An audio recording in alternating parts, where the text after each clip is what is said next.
Hi, it's Rosie Annear, Mayor of Mount Alexander Shire.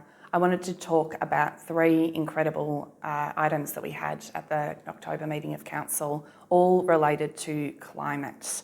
And these, I feel like there is a story here that was told this meeting, and it's a story that really started back in 2019, when after very broad and organised community advocacy for Council from particularly a group called MASSET, Mount Alexander Climate Emergency Team, there was a lot of pressure on Council to declare a climate emergency, and lots of people in the community calling for this to be done. And at the December 2019 Council meeting, Council voted to declare a climate emergency. This was just one part of this quite big motion. A couple of other parts were to develop and implement a roadmap to carbon neutrality for Council operations by 2025. That's this document here. Another part of the motion was to make a new climate change strategy, which is this document here.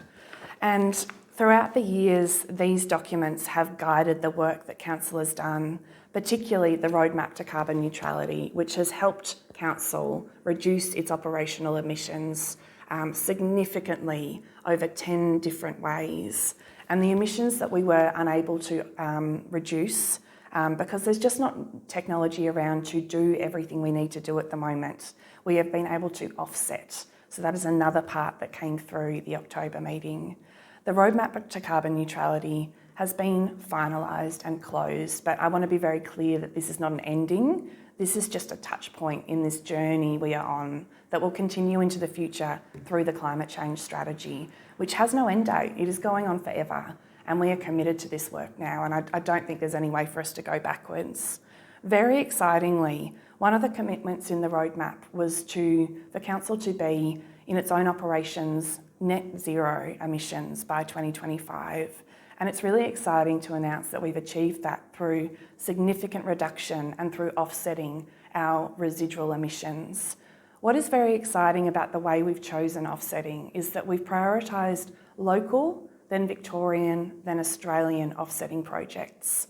And some of these are very, I guess we know the impact that they have in our community. So we've invested in things like Yes in My Backyard, Yimby, who collect household and business food scraps and make this really high quality compost.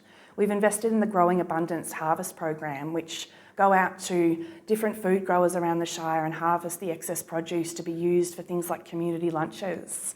We've invested in 2 projects at primary schools, the Wetlands Carbon Drawdown Project at the Steiner School and the Guildford campus of Campbell's Creek Primary School, their biodiversity carbon capture proposal. So these are very local projects that are involving lots of members of the community, including young people who have such a big part to play in the future of this.